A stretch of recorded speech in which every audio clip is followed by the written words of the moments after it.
Saudara, penerimaan siswa selama pandemi diprioritaskan menggunakan jalur zonasi agar tidak terjadi kerumunan dan mencegah penularan COVID-19. Jelang tahun ajaran baru 2021-2022 yang akan dimulai Juli mendatang, pendaftaran peserta didik sudah mulai dibuka, termasuk di SMP Negeri 1 Kecamatan Pajar Bulan, Kabupaten Lahat. Untuk mengantisipasi penyebaran COVID-19 dengan mengurangi mobilitas, pemberlakuan sistem zonasi diutamakan.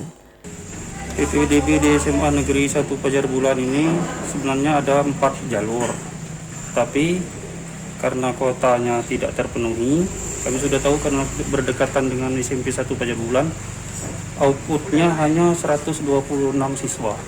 Sedangkan SMA Negeri 1 Pajar Bulan ini menerima 5 kelas, jumlah siswanya 180 siswa. Jadi masih belum terpenuhi. Oleh karena itu, jalur yang digunakan untuk masuk ke SMA Negeri 1 Pajar Bulan ini hanya zonasi.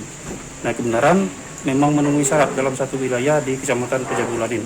Namun pihak sekolah juga telah mengantisipasi kekurangan peserta didik pada tahun ajaran baru ini.